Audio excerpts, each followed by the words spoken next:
Ipinagpalit sa utang ng sariling magulang. Ikinasal sa isang lalaking lumpo na tila wala ng pag-asa. Wala kang silbi, palamunin ka lang dito. Ang bulyaw ni Doña Esmeralda habang tinatapon ang aking gamit sa ulan. Ngunit sa likod ng pintuan ng aming silid, tumayo ang asawa kong akala ng lahat ay baldado. Hinawakan niya ang aking kamay at bumulong. Huwag kang iiyak, Maricel. Ako ang magiging sandata mo. Sino nga ba ang tunay na kakampi sa bahay na puno ng lason? Kakayanin ko bang bumangon mula sa putikan patungo sa rurok ng tagumpay? Huwag kang mag-alala, Esmeralda. Pirma lang naman ang kailangan natin sa babaeng yan. Pagkatapos niyang maging legal na asawa ni Lorenzo, maaari na natin siyang itapon sa kalsada na parang basang-basahan. Wala siyang halaga sa atin, kundi ang kanyang pirma para makuha ang kontrol sa mana. Napatigil ako sa tapat ng bahagyang nakabukas na pintuan ng silid-aklatan. Ang hawak kong mangkok ng mainit na sabaw na maingat kong niluto para sa aking bagong asawa ay tila naging kasing bigat ng isang sako ng semento. Niluto ko ito nang may kaunting pag-asa sa aking puso. Iniisip na kahit pinilit lang ako ng aking mga magulang na ikasal sa isang lalaking hindi ko kilala, baka sakaling mahanap namin ang kapayapaan sa isa't isa. Ngunit ang boses na yon ni Doña Esmeralda, ang aking biyenan, ay tila isang malamig na hanging nanunuot sa aking mga buto. Winawasak ang anumang natitirang piraso ng aking dangal. Naramdaman ko ang biglang panunuyo ng aking lalamunan at ang mabilis na pagtibok ng aking puso na tila gustong kumawala sa aking dibdib. Ang bawat salita niya ay parang latay ng latigo na humahagupit sa aking pagkatao. Napatingin ako sa aking sariling mga kamay, magaspang, may mga bakas ng pagod mula sa ilang taong pagtatrabaho para lang mabayaran ang walang katapusang utang ni tatay. Akala ko, ang kasal na ito ang magiging huling sakripisyo ko para sa aking pamilya. Akala ko, sa likod ng marangyang mansyong ito, makakatagpo ako ng kahit katiting na respeto. Ngunit sa pandinig ng mga taong ito, ako ay hindi isang tao, kundi isang kasangkapan lamang na binili sa palengke. Isang bayad utang na itatapon din kapag nakuha na ang pakinabang. Nanginig ang aking mga tuhod at muntik ko nang mabitawan ang mangkok nang marinig ko ang mahinang tawa ni Doña Esmeralda. Isang tawang puno ng pangungutya sa aking kapalaran. Ang sakit ay hindi lamang nasa aking isipan. Naramdaman ko ang isang matinding kirot sa aking lalamunan, ang uri ng sakit na nararamdaman mo kapag pilit mong pinipigilan ang pag-agos ng luha. Gusto kong sumigaw. Gusto kong itanong sa kanila kung bakit kailangang maging ganito kalupit ang mundo sa akin. Ngunit walang boses na lumabas. Ang tanging narinig ko ay ang sarili kong mabilis na paghinga sa gitna ng nakabibinging katahimikan ng pasilyo. Pilit kong pinatatag ang aking loob at dahan-dahang itinulak ang pinto ng aming silid. Ang silid kung saan dapat ay naghihintay ang aking asawa na si Lorenzo. Ngunit ang bumungad sa akin ay hindi ang imahe ng isang lalaking baldado na nakaupo sa kanyang wheelchair. Walang malay sa lupit ng kanyang sariling ina. Sa gitna ng madilim na silid, sa tapat ng malaking bintana kung saan sumisilip ang liwanag ng buwan, nakatayo ang isang lalaki. Ang asawa kong sinasabi ng lahat na lumpo at wala ng kakayahang tumayo ay maayos na nakatayo roon. Ang kanyang mga balikat ay matikas at ang kanyang anyo ay puno ng kapangyarihan habang nakatanaw sa malayo. Dahan-dahan na siyang lumingon sa akin at sa sandaling magtagpo ang aming mga mata, naramdaman ko ang isang kakaibang kilabot. Wala ang bakas ng kahinaan o sakit na nakita ko sa kanya kanina sa simbahan. Ang kanyang mga mata ay matalim, tila nakikita ang bawat lihim na itinatago ko sa aking puso. Ganito na lang ba ang aking buhay? Pagkatapos ipagkanulo ng sariling dugo at laman. Ngayon ay nakaharap ako sa isang lalaking binuo ang kanyang buhay sa isang malaking kasinungalingan. Sa gitna ng naglalakihang mga pader ng mansyong ito, sino nga ba ang tunay na kalaban at sino ang maaari kong sandalan? O baka naman, tulad ng sabi ni Doña Esmeralda, ako ay isa lamang anino na nakatakdang mawala sa dilim. Akala mo ba, dahil may pirma na ang dokumentong yon, ay magiging donya ka na sa pamamahay na ito? Diyan ka sa kusina, kasama ng mga aso at katulong. Huwag mong isiping porke ikinasal ka sa anak ko, ay kapantay mo na kami sa hapagkainan. Ang bawat salita ni Doña Esmeralda ay tila mga bubog na pilit isinusubo sa akin. Bawat isa ay may talim na humihiwa sa aking dila hanggang sa malunod ako sa sarili kong dugo. Nakatayo ako sa dulo ng mahabang mesa na gawa sa mamahaling narra. Suot ang aking tanging maayos na damit. Isang kupas na bestidong bulaklakin na pamana pa nilo. Akala ko, sa unang hapunan namin bilang mag-asawa, kahit paano ay tatratuhin ako bilang tao. Nag-ayos ako, naghilamos, at pilit na ngumiti sa harap ng salamin bago bumaba. Umaasang baka, sa gitna ng pagkain ay mahanap ko ang puwang ko sa pamilyang ito. Ngunit ang tanging nakita ko ay ang mapang-aping tingin ng aking biyenan at ang malamig na katotohanan ng aking katayuan. Dahan-dahan kong ibinaba ang aking tingin sa malaking pilak na tray na hawak ko. Naglalaman ito ng mga paboritong putahe ni Lorenzo na buong hapon kong pinaghirapang lutuin sa mainit na kusina. Ang init ng ulam na tumatagos sa tray ay tila nanunumbat sa akin. Ang bawat patak ng pawis ko, ang bawat sentimong tinipid ko para lamang makabili ng sariwang sangkap ay tila walang halaga sa harap ng mga taong ito.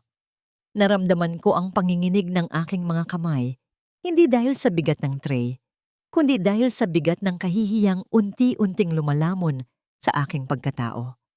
Ang lalamunan ko ay tila sinasakal ng isang hindi nakikitang kamay, pinipigilan ng anumang reklamo o pagsusumamo. Tumingin ako kay Lorenzo na nasa kanyang wheelchair sa kabilang dulo ng mesa. Ang kanyang muka ay tila isang estatwa ng yelo. Walang emosyon, walang kibo. Ang lalaking nakita kong nakatayo ng matikas sa aming silid kanina ay muling nagsuot ng maskara ng kahinaan. Pinagmasdan niya ako, ngunit ang kanyang mga mata ay walang ibinigay na kahit anong senyales ng pagdamay. Para siyang isang estranghero na nanonood ng isang trahedya sa malayo. Walang balak tumulong, walang balak magsalita. Ang pananahimik niya ay mas masakit pa kaysa sa mga hiyaw ni Doña Esmeralda. Para akong pinapatay ng dahan-dahan sa bawat segundong hindi niya ako ipinagtatanggol. Ano pang hinihintay mo? Bingi ka ba? O sadyang tanga lang? Ang bulyaw muli ni Doña Esmeralda habang marahas na itinutulak ang kanyang baso ng tubig. Ang tunay na marangyang hapagkainang ito ay naging isang madilim na selda para sa akin. Habang ang bango ng masasarap na pagkain ay humahalimuyak sa silid, ang tanging nalalasahan ko ay ang pait ng aking kapalaran. Naisip ko si tatay at nanay.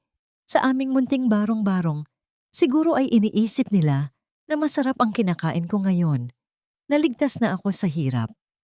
Hindi nila alam na ang bawat subo rito sa mansyon ay may kapalit na piraso ng aking kaluluwa. Dahan-dahan akong lumapit kay Doña Esmeralda upang lagyan ng mainit na tsaa ang kanyang tasa.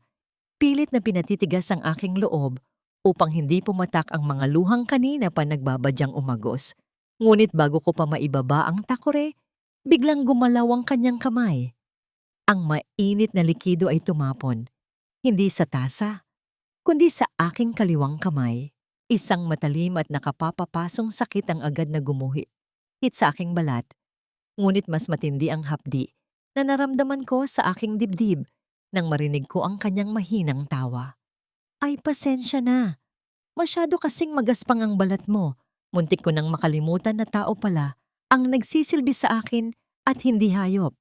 Ang sabi niya habang nakangisi, ang kanyang mga mata ay nagniningning sa tuwa habang tinitingnan ang aking namumulang balat.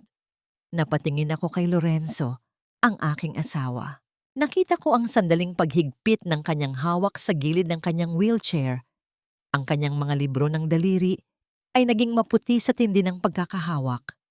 Ngunit nanatili siyang tahimik, nanatili siyang nakaupo. Hanggang kailan ko kayang tiisin ang hapdi ng mainit na tsaa at ang lamig ng kanyang pananahimik? May natitira pa ba akong halaga sa bahay na ito bukod sa pagiging isang gamit na pwedeng saktan at itapon? Huwag kang malikot. Hayaan mong gamutin ko yan bago pa lumala ang impeksyon. Ang boses na yon ay hindi galing sa isang mahina at may sakit na lalaki. Ito ay malalim, mariin, at may halong awit ng pag-aalala na hindi ko inasahang maririnig mula sa asawa kong tila bato kanina sa hapunan. Nakaupo ako sa gilid ng kama, pilit na pinipigilan ang hikbi habang hinahayaan ang malamig na tubig na dumaloy sa aking napasong kamay. Ngunit sa isang iglap, naramdaman ko ang init ng kanyang palad na humawak sa aking braso. Sa gitna ng kadiliman ng aming silid, muling tumayo si Lorenzo mula sa kanyang wheelchair, matikas, malakas, at puno ng misteryo. Dahan-dahan niyang kinuha ang aking kamay. Ang kanyang mga daliri ay marahang dumampi sa aking namumulang balat. Ang bawat haplos niya ay tila isang gamot na unti-unting pumapawi sa hapdi, hindi lamang ng aking sugat, kundi pati na rin ang aking pusong nagdurugo sa pait. Nararamdaman ko ang kanyang mainit na hininga sa aking balat, habang maingat niyang nilalagyan ng pamahid ang aking paso. Ang amoy ng antiseptic ay humalo sa bango ng kanyang mamahaling pabango, isang kombinasyon na tila sumasakal sa aking katinuan. Bakit kailangan niyang magpanggap? Bakit hinayaan niyang saktan ako ng kanyang ina kung kaya naman pala niyang tumayo at lumaban? I'm sorry. Ang mahina niyang bulong, ang kanyang mga mata ay nakatitig sa akin nang may katapatang hindi ko akalain na taglay niya. Kailangan nating magtiis, Maricel. Ang bawat luhang ibinubuhos mo ngayon ay magiging sandata natin sa huli. Magtiwala ka sa akin. Hindi kita pababayaan. Gusto ko siyang paniwalaan. Gusto kong isandal ang aking pagod na ulo sa kanyang balikat at sabihing pagod na akong maging matapang. Ngunit paano ako magtitiwala sa isang lalaking ang buong pagkatao ay binuo sa isang malaking kasinungalingan? Ang bawat tibok ng aking puso ay tila isang babala, isang paalala na sa bahay na ito, ang pag-ibig ay isang luksong walang katiyakan. Habang maingat niyang binabalot ng malinis na gasa ang aking kamay, isang kakaibang pakiramdam ang gumapang sa aking batok. Tila may mga matang nakatingin sa amin mula sa dilim. Ang katahimikan ng gabi ay nabasag ng isang maliit at halos hindi mapansing kutitap ng pulang ilaw sa sulok ng kisame, malapit sa malaking chandelier ng aming silid. Napatitig ako roon. Ang aking hininga ay tila tumigil sa aking lalamunan. Isang kamera. Isang nakatagong kamera na nakatutok mismo sa aming kama. Naramdaman ko ang biglang panlalamig ng aking mga kamay na kanina lang ay nag-aapoy sa init. Kung nakikita kami ng kung sino man ang naglagay ng kamera na yon, ibig sabihin ay alam na nilang hindi lumpo si Lorenzo. Alam na nilang nagpapanggap lang siya. Ang sikretong iniingatan niya ng ilang taon ay tila isang manipis na sinulid na anumang oras ay pwedeng maputol. Napatingin ako kay Lorenzo na tila hindi napapansin ang panganib na nakatitig sa amin mula sa itaas. Sino ang naglalagay ng kamera na yon? Si Doña Esmeralda ba, na handang gawin ang lahat para makuha ang mana? O may iba pa bang kaaway na naghihintay lang ng tamang pagkakataon para pabagsakin kami? Ang bawat segundong lumilipas ay tila isang tunog ng orasan na nagbabantang sumabog. Paano kung bukas ng umaga, ang bawat galaw namin ay alam na ng buong mundo? Ang kaligtasan ni Lorenzo at ang aking tanging pag-asa na makalaya sa impyernong ito ay nakasalalay sa isang maliit na pulang ilaw na patuloy na kumukurap sa dilim, tila nanunuya sa aming bawat kilos. Kantined. Huwag kang tumingin sa itaas. Huwag kang gagawa ng anumang kilos na magpapakitang nakatayo ka. May nanonood sa atin, Enzo. Ibinulong ko ang mga salitang iyon habang pilit kong itinatago ang aking panginginig. Ang aking mukha ay nanatiling malapit sa kanyang dibdib, tila ba isang asawang naglalambing, ngunit ang totoo ay ginagamit ko ang aking katawan upang harangan ang anggulo ng kamera mula sa kisame. Naramdaman ko ang biglang paninigas ng mga kalamnan ni Enzo. Ang kanyang kamay na kanina ay marahang humahaplos sa aking sugat ay bahagyang humigpit. Isang senyales na naintindihan niya ang panganib na nakatitig sa amin mula sa dilim. Dahan-dahan siyang bumalik sa kanyang pag-upo sa wheelchair. Ang kanyang bawat galaw ay maingat at tila ba hirap na hirap. Isang perpektong pagganap para sa kung sino man ang nakatingin sa kabilang dulo ng lente. Ang puso ko ay tila isang tambol na nagwawala sa tindi ng kaba. Sa bahay na ito, pati ang 4 na sulok ng aming silid ay hindi naligtas. Bawat hininga, bawat bulong ay tila itinatala upang gamitin laban sa amin sa takdang panahon. Lumipas ang ilang araw na puno ng matinding tensyon. Isang gabi, naramdaman ko ang kakaibang init na nagmumula sa katawan ni Enzo habang tinutulungan ko siyang lumipat sa kama. Hindi ito ang init ng kanyang galit o ng kanyang misteryo. Ito ay ang nagliliyab na apoy ng lagnat. Ang kanyang mga labi ay maputla at ang kanyang noo ay basang-basa ng pawis. Sa gitna ng kanyang pagdedeliryo, hinawakan niya ang aking kamay ng mahigpit. Tila ba ako na lamang ang tanging angkla niya sa gitna ng isang malakas na bagyo. Buong magdamag akong nanatili sa kanyang tabi. Kumuha ako ng palanggana ng malamig na tubig at bawat minuto ay pinupunasan ko ang kanyang muka at mga bisig. Ang bawat haplos ng basang tela sa kanyang mainit na balat ay tila isang panalangin na sana ay gumaan ang kanyang pakiramdam. Pinagmasdan ko ang kanyang mukha sa ilalim ng malamlam na ilaw ng lampshade. Sa likod ng kanyang matigas na anyo, nakita ko ang isang batang lalaking sugatan.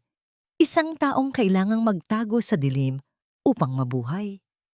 Sa sandaling iyon, ang galit ko sa kanyang pagsisinungaling ay napalitan ng isang malalim na habag.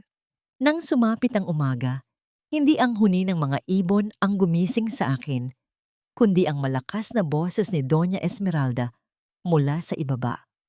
Pagbaba ko sa sala, parang gumuho ang mundo ko nang makita ko ang aking mga magulang, si tatay na nakayuko at si nanay na pilit na humahawak sa laylayan ng kanyang maruming palda. Narito sila hindi para kumustahin ang aking kalagayan o ang aking nasunog na kamay, kundi para humingi ng karagdagang pera. Ano, Sabel? Berto? Hindi pa ba sapat ang milyong ibinayad ko sa inyo para makuha ang babaeng iyan? Ang bulyaw ni Doña Esmeralda habang humihigop ng kanyang mamahaling kape. Ang kapal ng mukha ninyong bumalik dito para manghingi pa. Ang anak niyo ay bayad na. Wala na kayong karapatang magpakita rito. Naramdaman ko ang init ng dugo na umakyat sa aking mukha. Nakita ko ang panliliit ng aking mga magulang habang hinahagis ni Esmeralda ang ilang libong piso sa sahig.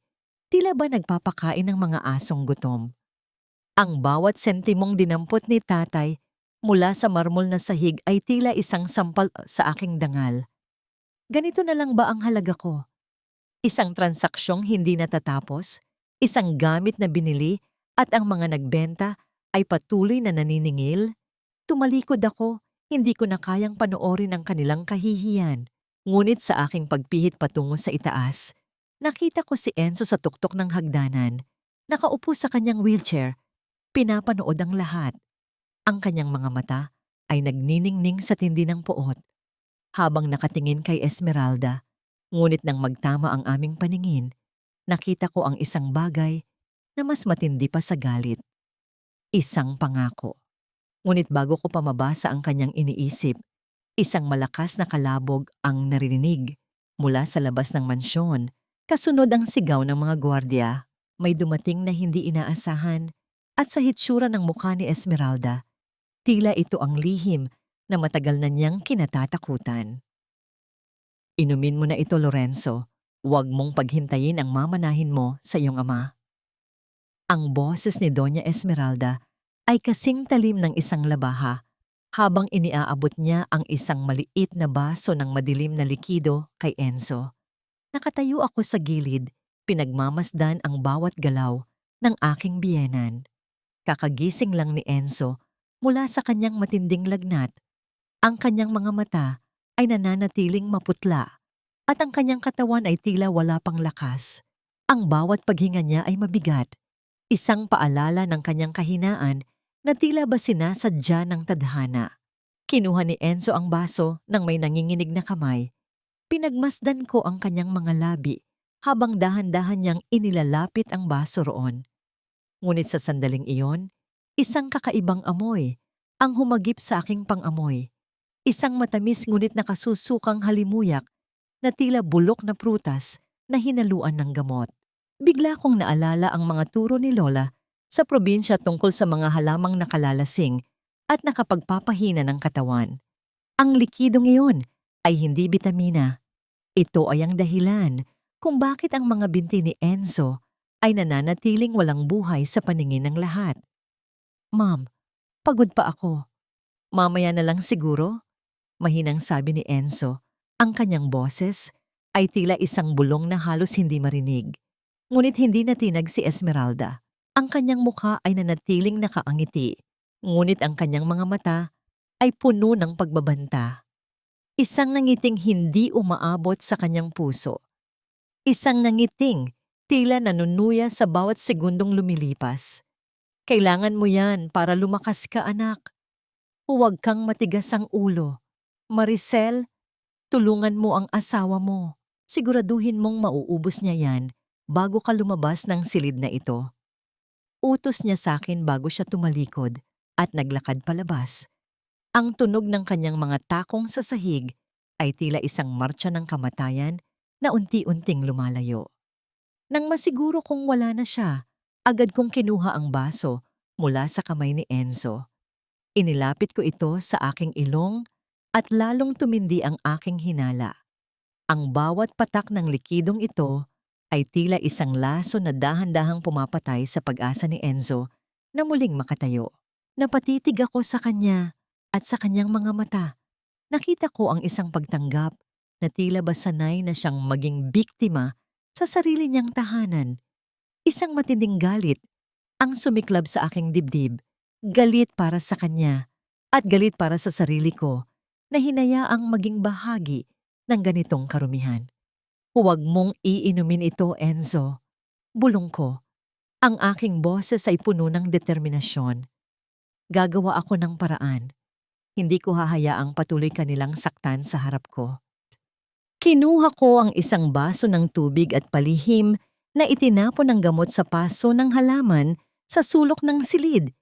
Pinalitan ko ito ng tubig na hinaluan ng kaunting tsa upang magmukhang kaparehong kulay. Ang bawat kilos ko ay maingat. Laging iniisip ang kamera na nakatago sa itaas.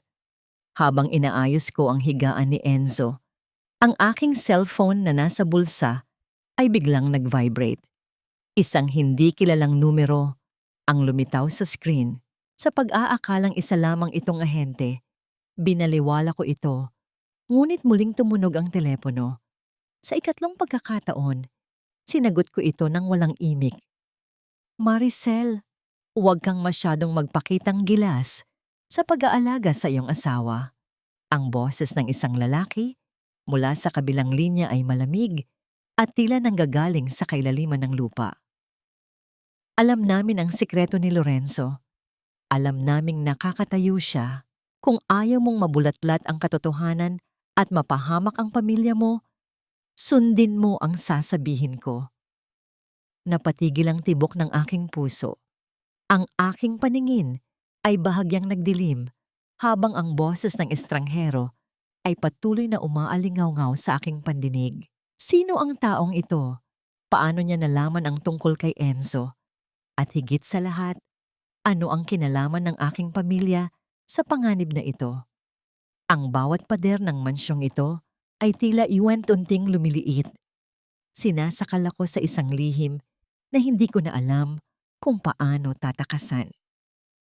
Huwag kang lilingon, Maricel. Isipin mong normal lang ang lahat. Isipin mong ang boses ko ay bahagi lamang ng iyong panaginip. Ngunit tandaan mo, isang maling hakbang mo lang at ang lihim ng asawa mo ay magiging headline sa lahat ng pahayagan. Ang mga salitang iyon mula sa estranghero ay tila isang malamig na kamay na humahaplos sa aking batok, nagpapatindig sa bawat balahibo sa aking katawan. Ibinaba ko ang telepono nang dahan-dahan, ang aking mga daliri ay nanginginig habang pilit kong ibinabalik ang tingin sa aking ginagawa. Nagluluto ako ng sinangag para sa almusal ni Enzo. Ang amoy ng bawang na iginigisa sa mainit na mantika ay dapat sanang nagbibigay sa akin ng ginhawa. Ngunit ngayon, ito ay tila amoy ng panganib na nakapaligid sa akin. Sa bawat pag-ikot ng sandok sa kawali, ang aking isipan ay naglalakbay sa pagitan ng takot para sa aking pamilya at sa katapatan ko kay Enzo. Sino ang taong iyon? At paano niya nalaman ang itinatago namin? Naramdaman ko ang isang malalim na pighati sa aking dibdib. Pagod na akong maging biktima. Pagod na akong maging sunod-sunuran sa bawat taong may hawak sa aking leeg. Sa gitna ng usok ng kusina, isang apoy ang nagsimulang mag-alab sa aking puso. Kung kailangang maging matapang ako para protektahan ang kaisa-isang tao na nagpakita sa akin ng kahit kaunting malasakit, gagawin ko. Maricel, anak, hayaan mo na yan. Ako na ang magtatapos nito. Ang malumanay na boses ni Yaya Lita ang bumasag sa aking malalim na pag-iisip. Si Yaya Lita ay 3 dekada nang nagsisilbi sa pamilya ni Enzo. Ang kanyang mga mata ay puno ng karunungan at pagmamahal, na tila ba nakikita ang lahat ng bigat na daladala ko. Lumapit siya sa akin at hinawakan ang aking balikat, isang haplos na nagbigay sa akin ng lakas na akala ko ay wala na ako. May mga lihim ang mansyong ito, Maricel, na kahit ang mga pader ay natatakot bigkasin. Bulong niya habang tinitiyak na walang ibang nakikinig sa amin. Kung gusto mong tulungan si Lorenzo, kailangan mong matutunan ang laro nila. Hindi sapat ang pagiging mabait dito. Kailangan mong maging matalino. Dahil sa mga salita ni Yaya Lita, nagsimula ang aking lihim na pagbabago. Sa gabi, kapag ang lahat ay mahimbing nang natutulog at ang tanging naririnig ay ang huni ng mga kuliglig sa labas, dahan-dahan kong binubuksan ang laptop ni Enzo. Sa ilalim ng kumot, sa tulong ng maliit na liwanag ng screen, itinuro sa akin ni Enzo ang mga pasikot-sikot ng kanilang negosyo. Ang aking mga daliri na dati ay sanay lamang sa paglalaba at pagluluto ay nagsimulang matutong humawak ng mga numero at dokumento. Natuklasan ko ang galing ko sa pagsusuri ng mga ulat, isang kakayahang matagal nang nakabaon sa ilalim ng aking kahirapan.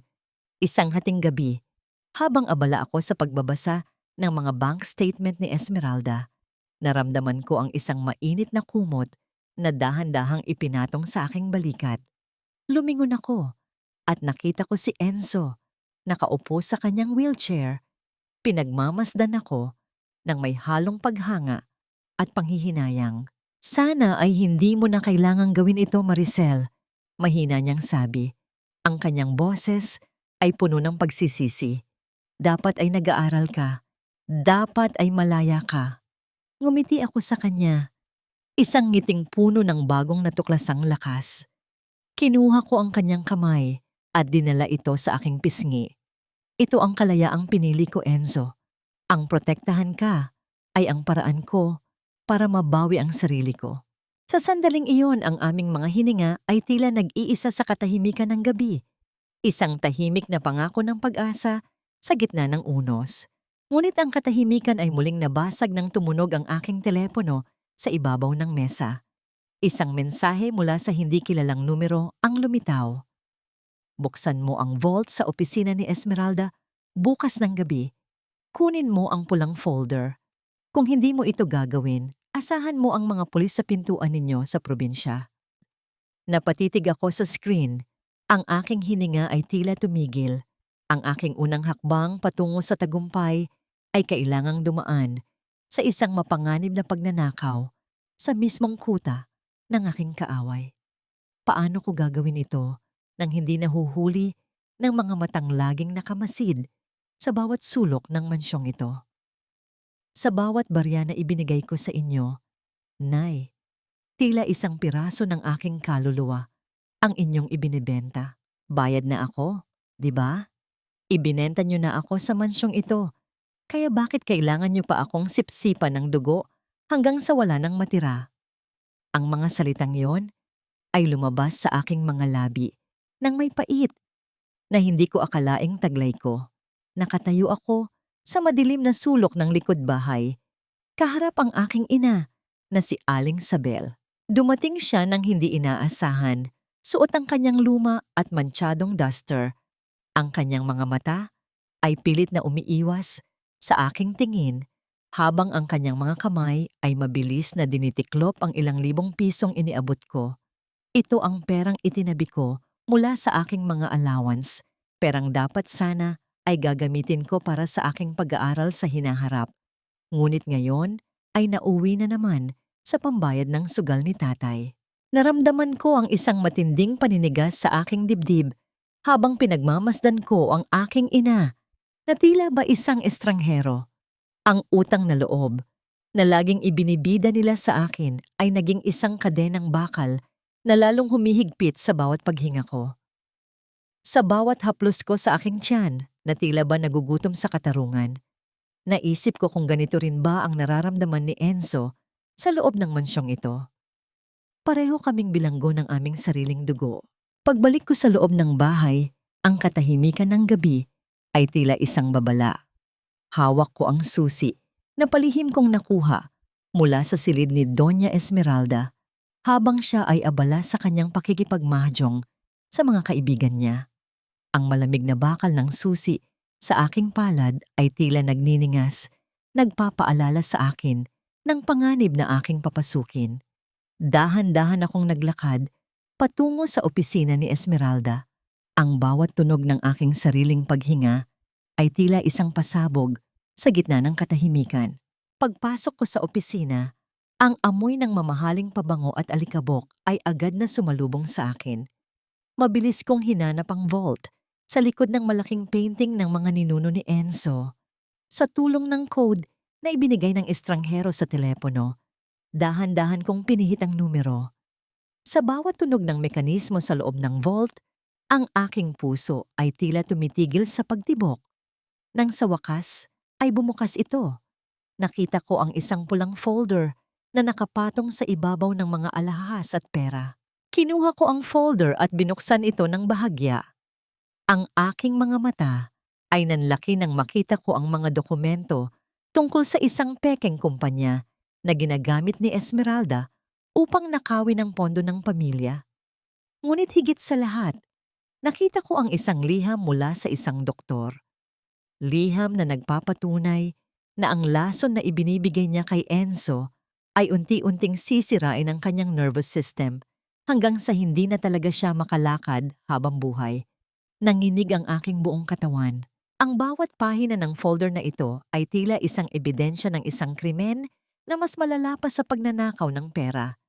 Ito ay pagnanakaw ng buhay. Isasara ko na sana ang vault nang marinig ko ang tunog ng mga takong napapalapit sa pinto ng opisina. Nasaan ang pulang folder na yon? Sigurado akong iniwan ko yun dito.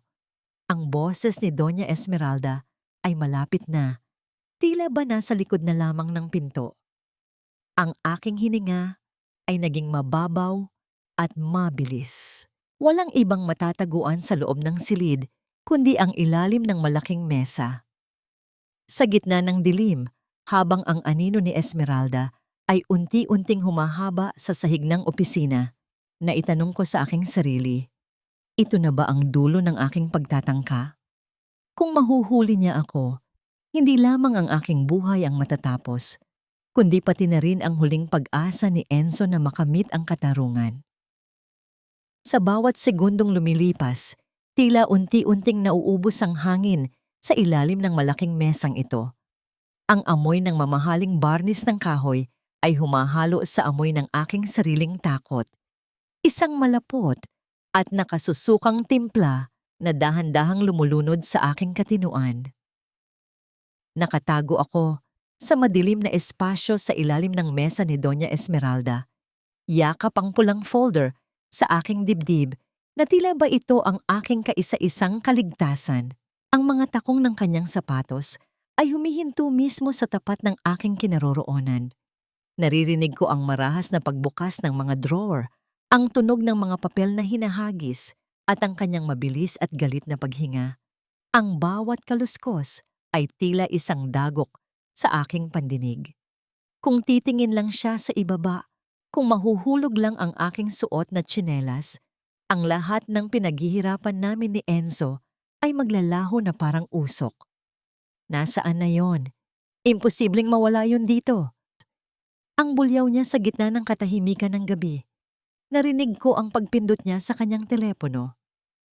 Sino ang huling pumasok sa opisina ko? Siguraduhin ninyong walang makakalabas ng mansyong ito nang hindi narerepaso ang mga gamit.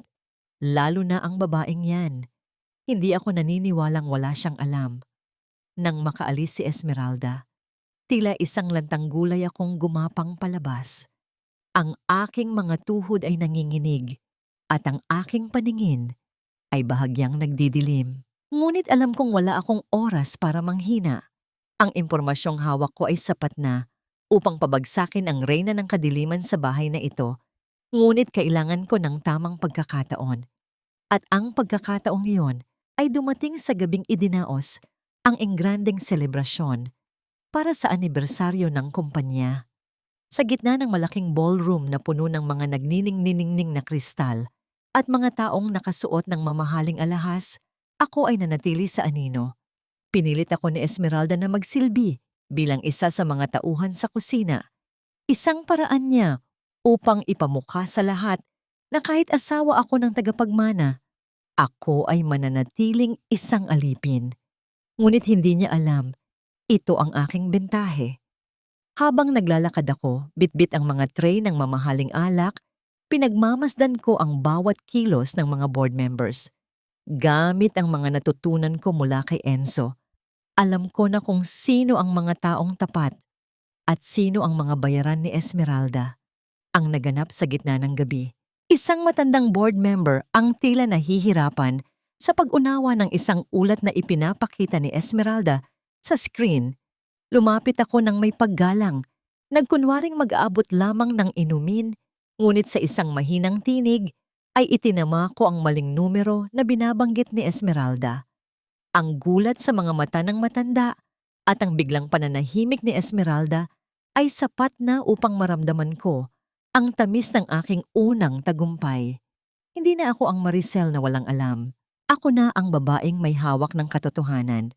Ngunit ang tagumpay na yon ay panandalian lamang. Napansin ko ang isang tauhan ni Esmeralda na may kinakalikot sa itaas ng balkonahe, malapit sa kable ng dambuhalang kristal na chandelier na nakabitin mismo sa gitna ng bulwagan, kung saan ako nakatayo. Isang masamang kutob ang bumalot sa akin. Ang malaking kristal na ilaw ay nagsimulang gumewang.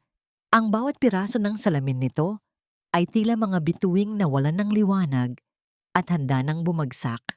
Sa isang iglap, ang tunog ng naputol na kable ay umalingaw-ngaw sa buong silid. Ang dambuhalang chandelier ay nagsimulang bumagsak patungo sa akin. Napako ang aking mga paa sa sahig.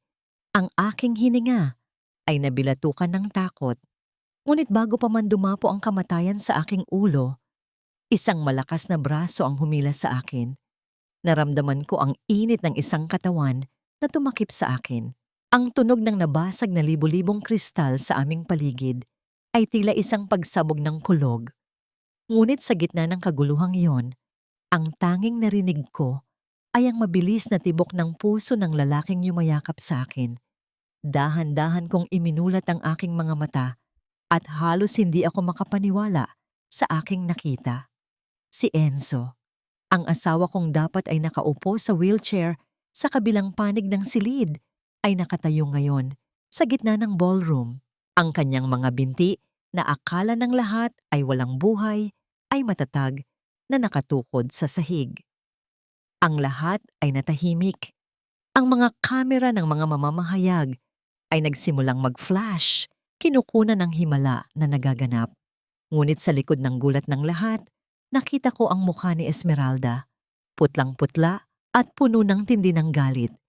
Ang lihim na pinakaiingatan namin ay nabunyag sa harap ng lahat at ang bawat mata sa loob ng mansyon ay nakatitig sa amin. Tapos na ang pagtatago. Ang digmaan ay ganap nang nagsimula. Isang himala. Ang aking anak, nakatayo na muli. Purihin ang Diyos sa biyayang ito. Ang boses ni Doña Esmeralda ay pumailan lang sa gitna ng namuong katahimikan sa loob ng ballroom. Isang boses na puno ng pekeng kagalakan at mga luhang buhaya. Ngunit sa likod ng kanyang mga ngiti, nakita ko ang tindi ng panginginig ng kanyang mga labi at ang takot na nagkukubli sa kanyang mga mata. Ang lahat ng mga kamera ay nakatutok kay Enzo. Ang bawat flash ng ilaw ay tila humihiwa sa dilim ng lihim na matagal na naming iniingatan. Naramdaman ko ang higpit ng yakap ni Enzo sa aking baywang. Ang kanyang katawan ay nagsisilbing kalasag laban sa mga mapanuring mata ng publiko. Hindi siya kumibo. Hindi rin siya bumalik sa kanyang wheelchair. Nanatili siyang nakatayo ng matikas. Ang kanyang mga mata ay diretso lang na nakatingin sa kanyang ina.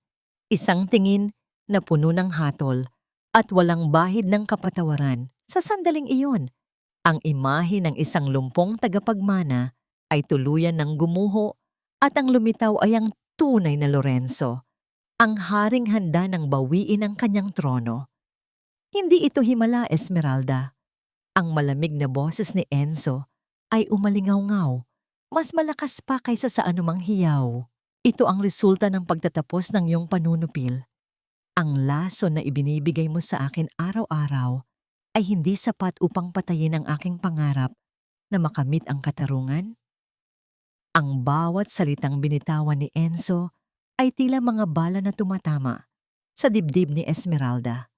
Ang mga bulong-bulungan ng mga tao sa paligid ay naging isang malakas na ingay ng pagkamangha at pagdududa. Nakita ko ang pagpulas ng mga gwardiya ni Esmeralda, pilit na hinaharangan ng mga mamamahayag, ngunit huli na ang lahat. Ang katotohanan ay lumabas na sa kanyang hawla at wala nang anumang pader ang makakapigil dito.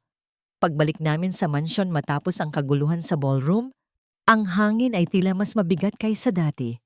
Ang amoy ng mamahaling pabango ni Esmeralda ay napalitan ng isang kakaiba at matapang na amoy.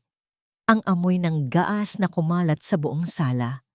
Pagpasok ko sa aming silid upang kunin ang mga dokumentong itinago ko, nakita ko ang anino ni Esmeralda sa gitna ng dilim. May hawak na isang piraso ng posporo. Akala niyo ba ay ganoon lang kadali iyon? Ang kanyang boses ay tila isang kuskus ng bakal, puno ng kabaliwan at desperasyon. Kung hindi mapapasa akin ang mansyong ito, wala ring makikinabang dito. Susunugin ko ang lahat, kasama na ang bawat piraso ng ebidensya na hawak mo, Maricel. Naramdaman ko ang biglang pag-akyat ng takot sa aking lalamunan habang pinagmamasdan ko ang apoy na nagsimulang sumiklab mula sa mga kurtina. Ang tunog ng paglamas ng apoy sa tuyong tela ay mabilis na lumakas at ang makapal na usok ay nagsimulang bumalot sa pasilyo. Ang bawat paghinga ko ay naging mahirap. Ang init ng apoy ay dumadampi na sa aking balat. Nagpapaalala sa akin ng hapdi ng tsaa na itinapon niya sa akin noon. Ngunit sa pagkakataong ito, hindi ako tatakbo. Hindi mo mabubura ang katotohanan sa pamamagitan ng apoy, Esmeralda. Ang sigaw ko habang pilit kong inaabot ang pulang folder sa ilalim ng kutsyon. Ang aking mga kamay ay muling napapaso sa init ng paligid. Ang mansyon na dati ay naging kulungan ko ay nagiging isang malaking hurno ng kamatayan. Sa gitna ng naglalagablab na apoy at makapal na usok, Naramdaman ko ang pagkawala ng aking malay. Ang huli kong narinig ay ang malakas na pagbagsak ng isang pinto at ang boses ni Enzo na sumisigaw sa aking pangalan. Ngunit ang boses na yon ay tila nanggagaling na sa kabilang panig ng mundo. Ganito na lang ba ang katapusan ng aming laban? Ang hustisya ba ay kailangang dumaan sa isang kamatayang kasing init ng impyerno? Akala mo ba sapat na ang apoy na ito para burahin ang lahat ng kasalanan mo? Kahit maging abo ang mansyong ito, ang katotohanan ay mananatiling buhay sa bawat sugat na iniwan mo sa amin.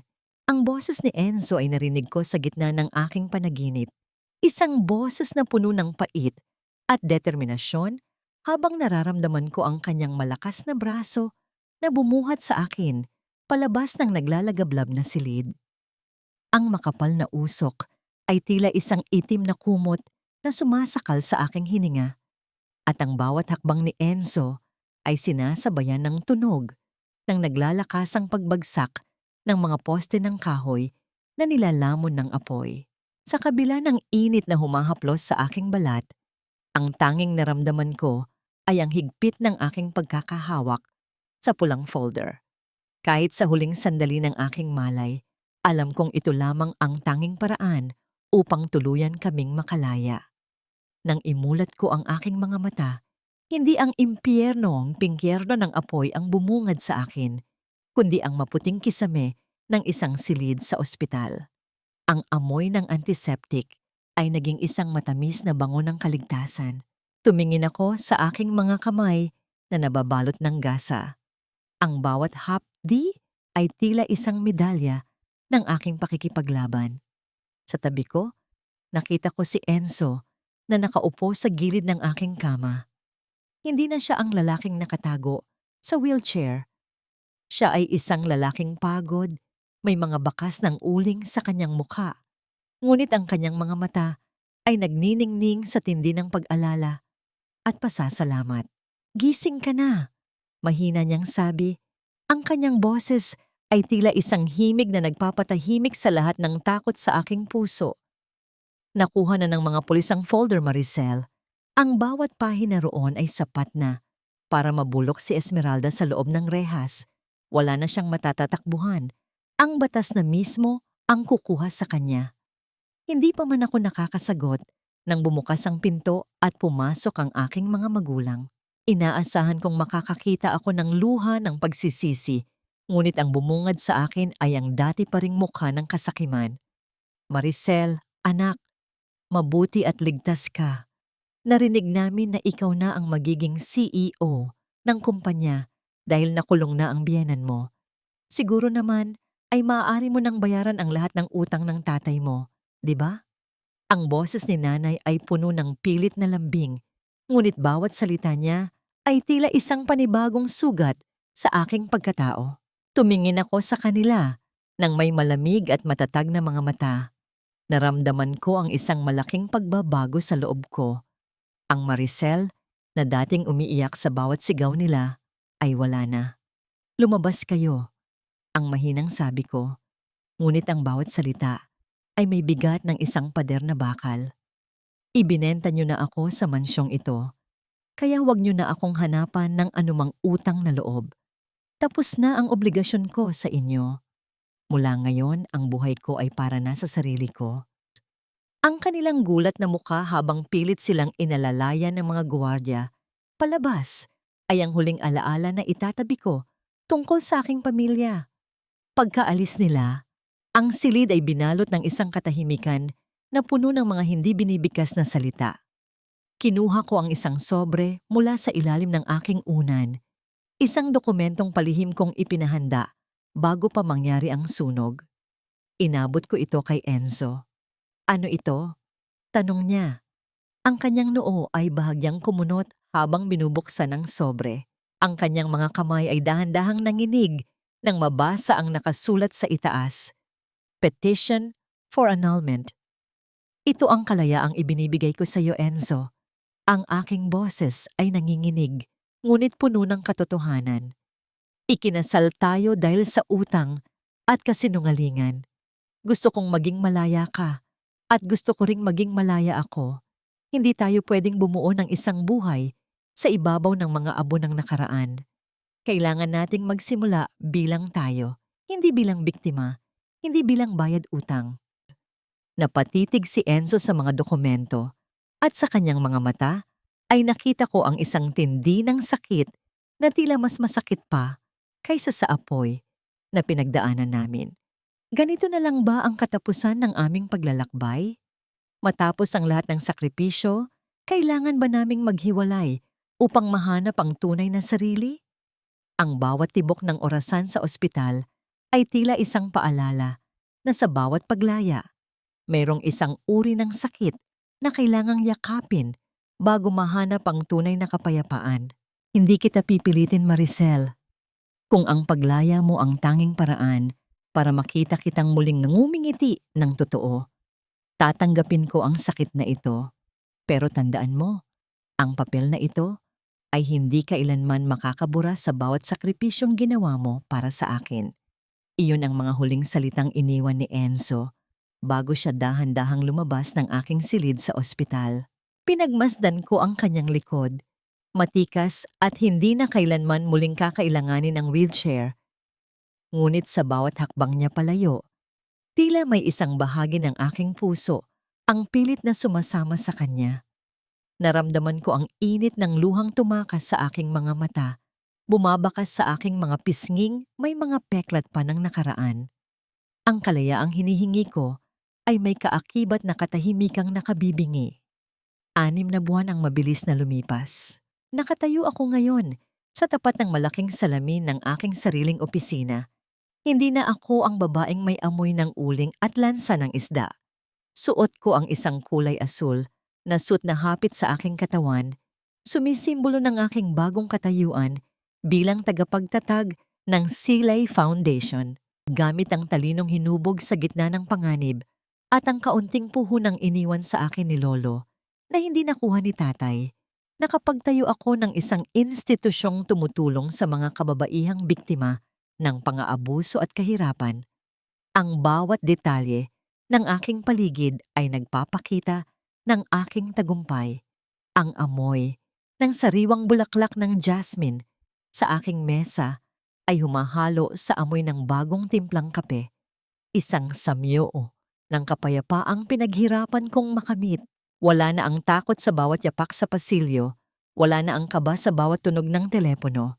Sa wakas, ang aking pangalan ay hindi na nakadikit sa isang utang. Ako na si Maricel, isang babaeng malaya, matatag, at buo. Isang hapon, habang abala ako sa pagbabasa ng mga ulat para sa aming susunod na proyekto sa probinsya, narinig ko ang mahinang pagkatok sa aking pintuan. Nang bumukas ito, pumasok ang aking sekretarya na may dalang isang malaking kumpol ng mga puting rosas.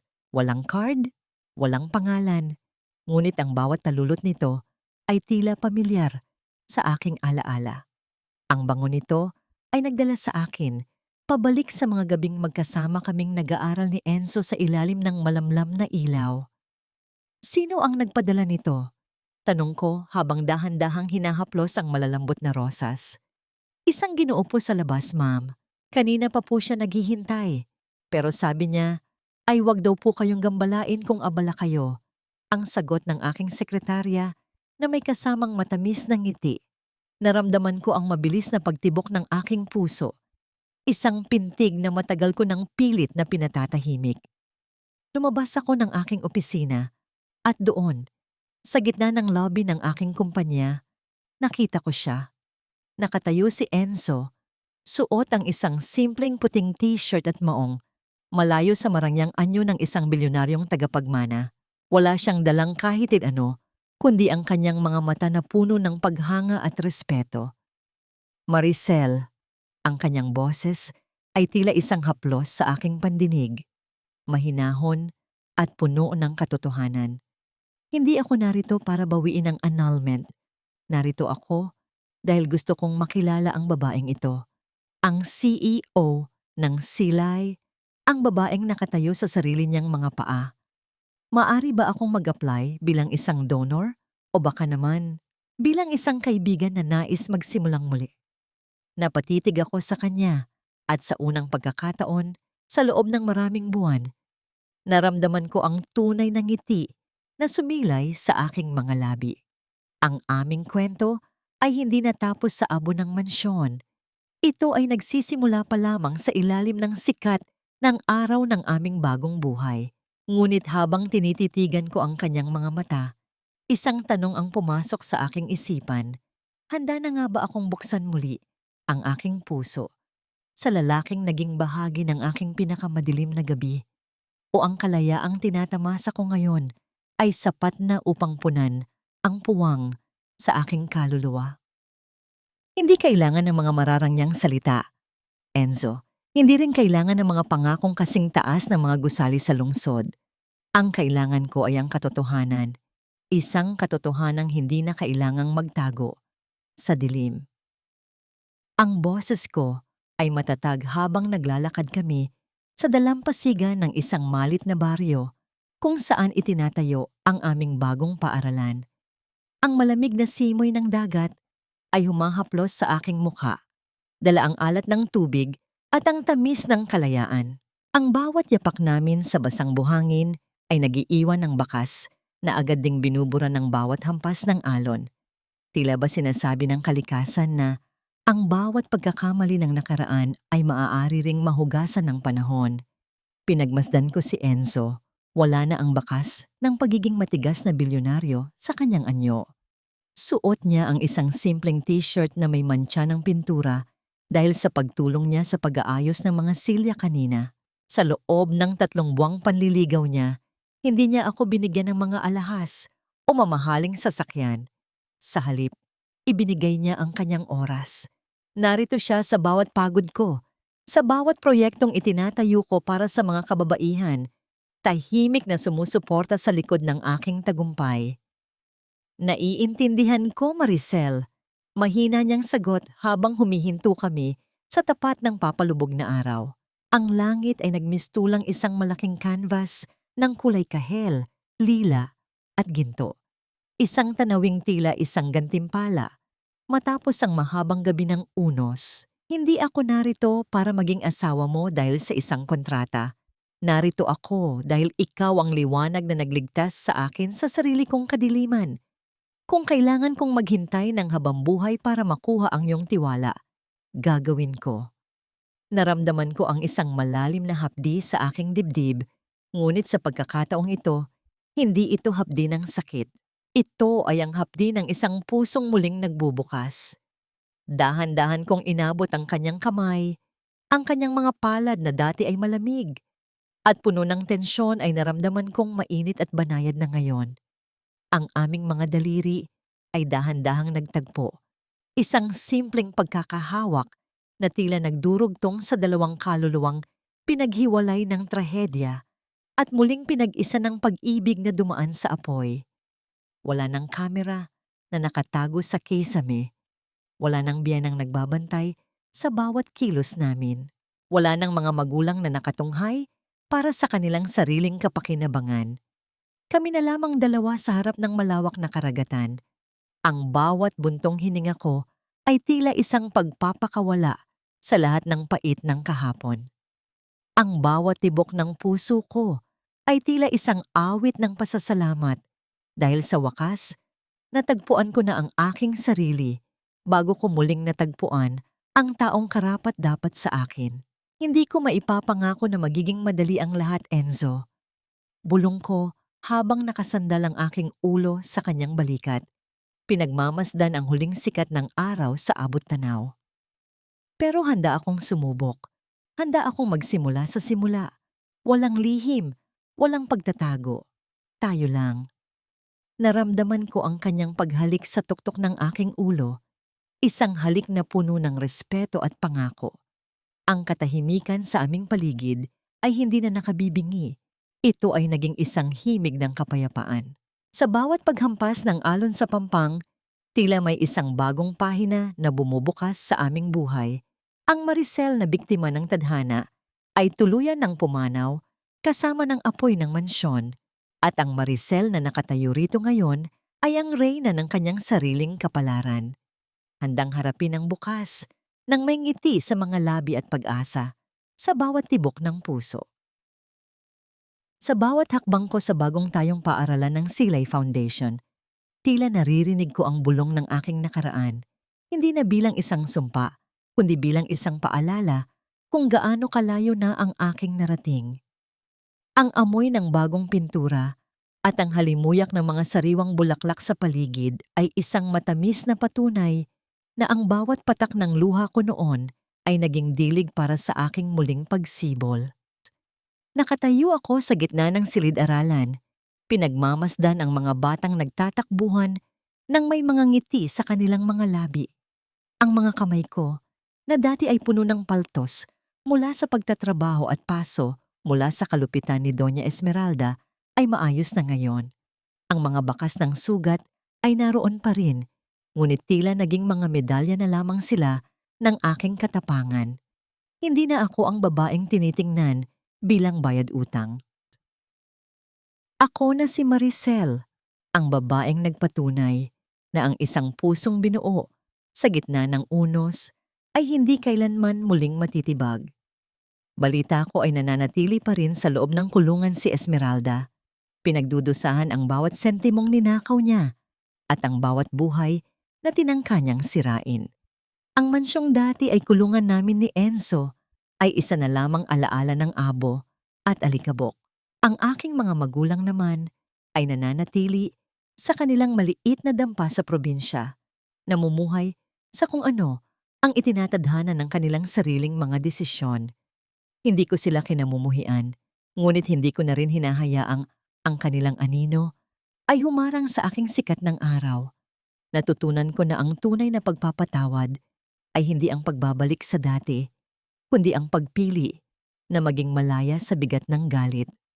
Maricel, tapos na ang seremonya. Handa ka na bang umuwi?